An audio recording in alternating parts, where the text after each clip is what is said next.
voyez le long de laquelle s'alignent des boutiques sous des portiques.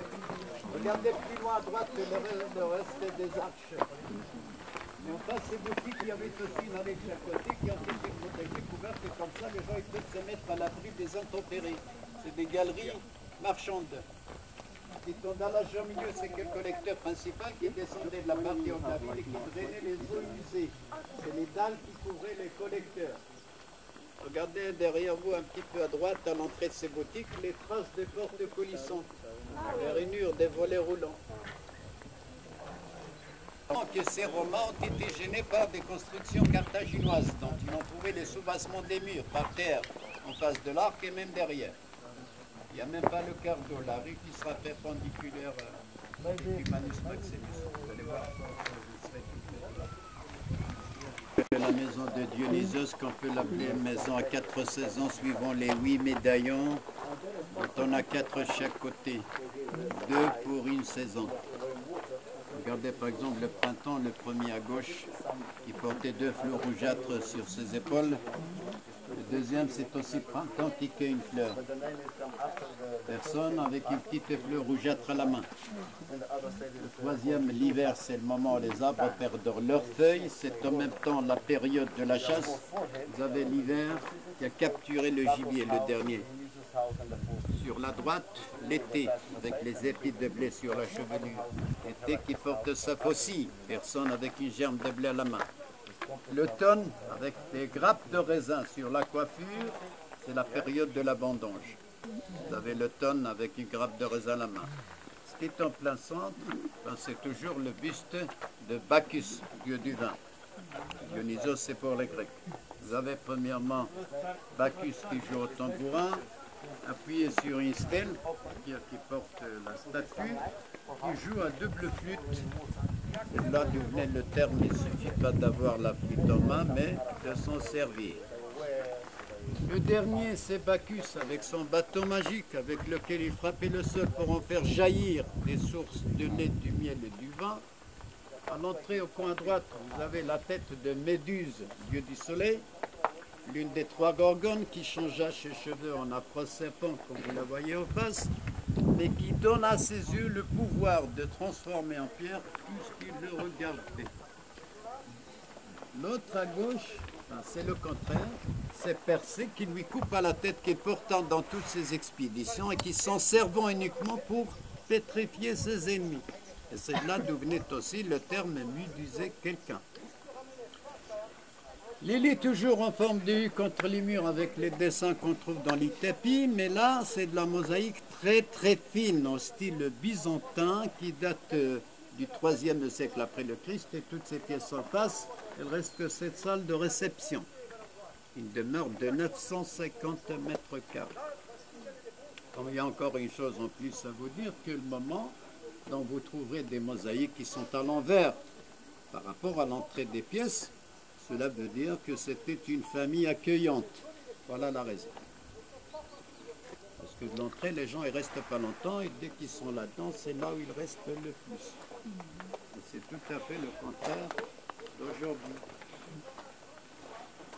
Par exemple, chez nous, il y en a qui les laissent derrière les portes. Et chez vous, la plupart, ils plantent des cyprès en face de leur maison. Et qui signifie qu'un accueil éternel, reposant, sans retour. C'est ce qu'on trouve au cimetière. Et c'est pour cela qu'on appelle l'arbre cyprès, parce qu'on est si près du but. Bravo. Si près du but. De Némée, contre le cavalier, là-haut c'est contre le serpent sa tête, l'hydre de Lerne. Hercule terrassant Ptolémée, le roi de la Libye, terrassant le taureau crétois, tout près c'est le taureau Ménotaure. Il est en train de nettoyer les écuries d'Osias, tuant les oiseaux de l'axe d'Ophale, et à côté c'est le chien des enfers, le chien cerbère, à 3 têtes et à la queue tricide. Enfin les pommes d'or, des jardins, des aspirines, les carrés, c'est ce qu'on a vu dans l'autre, c'est toujours les saisons qui se répètent, et ce qui est au milieu, dont ils ont redessiné le pourtour, le serviteur des lieux, c'est le petit chasseur Ganymède qui était pris par l'aigle de Jupiter. sur le côté gauche, une autre croix noirâtre, la croix gammée, de la svastika. Cette croix d'origine, il était ramené de l'Inde par Alexandre le Grand, mais il n'a été qu'un signe de bonheur. Parce qu'en Inde, on trouve les deux catégories, l'une dans les branches qui tournait à droite, l'autre à gauche. Il avait plusieurs signes. Il n'y a pas que la boulimie, c'est presque aussi la même chose que le bidularium qu'on trouve à Munich, dans les brasseries, pour la fête de la bière. Et là, il y a une chose à savoir, que les Romains, c'était pas comme les Allemands. Les Allemands, quand ils vomissent, ils saisissent leurs dents pour qu'ils gardent les meilleurs morceaux. Il y avait aussi de la mosaïque en dessin juif, dont ils ont laissé un exemple de l'autre côté. Là, c'est les motifs qu'on trouve dernièrement dans les plates en cuivre, en bois en plâtre, même en broderie chez les marchands dans les Médines. En plein centre de toutes les demeures, l'atrium. C'est comme dans les riades. C'est la cour centrale. Il y a un bassin qui donne la fraîcheur de l'eau aux habitants l'été. Quand il pleut, il reçoit les eaux de pluie. En même temps, il assure l'éclairage le jour-pièce, parce qu'il était ouvert, à ciel ouvert. Mais dans cette maison, il est en même temps un frigidarium. C'est le bas froid d'une famille nombreuse, d'après le nombre d'alvéoles. Regardez, parce que là, en plein centre, il y avait des jets d'eau. Vous voyez l'eau qui jaillissait du centre et les familles qui se mettaient par terre dans l'eau adossée. C'est le solarium. Ah, la vie est belle, hein? Ah, photo. Les petits jardiniers, là où vous êtes, qui les entouraient. C'est de la jacuzzi. À l'époque, ils avaient le goût de vivre, c'est ce qu'on a perdu. Avec la gazelle en face. Ah oui, il faut toujours penser à la gazelle, c'est la moitié de la vie. Parce qu'on partage la vie en deux. C'est pour cela que parfois on peut l'appeler ma moitié. Et au moment où on est épuisé, on l'appelle ma canne. Ouais ou non?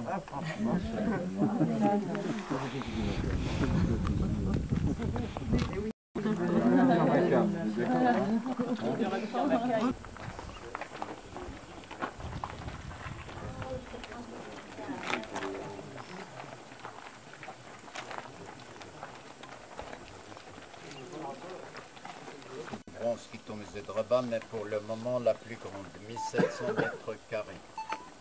Donc il reste que cette chambre à coucher qui vous présente cette fois-ci une scène d'amour. Il y a Bacchus avec son bâton magique, guidé par Cupidon, dieu de l'amour et Ross pour les Grecs, qui découvre Ariane, qui est endormie sur la plage de Naxos en Grèce. Dans les quatre coins sont l'endroit où ils mettent les lampes à huile. Là où il y a des petits cœurs, c'est les flammes des lampes. Avec les lits tout autour qui ont été plus larges parce que les murs, c'est ce qu'on a mis après pour protéger la mosaïque. Les murs d'origine, vous en avez un derrière, ainsi que les maisons, pièces.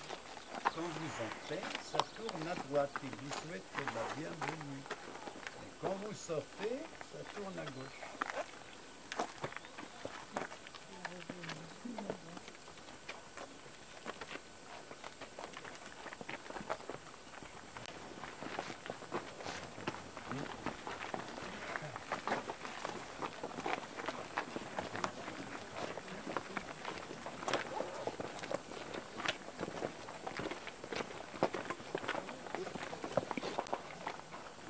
Cette fois-ci, un atrium qui est caché, intercalé d'entrée principale qui est derrière. C'était uniquement pour que les gens qui passaient dans la vue ne pouvaient pas voir ce qui se passe à l'intérieur.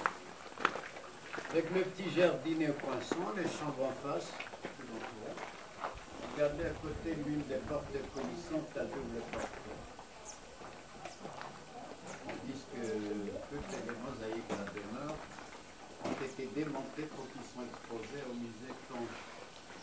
Une bande en propriétaire qui a voulu la décorer avec tout type de couleurs, à côté des torsadés, mais qui sont rares du 3e. C'est comme les chapiteaux. Ioniques, c'est le 1er siècle, les doriques, c'est le 2e, et les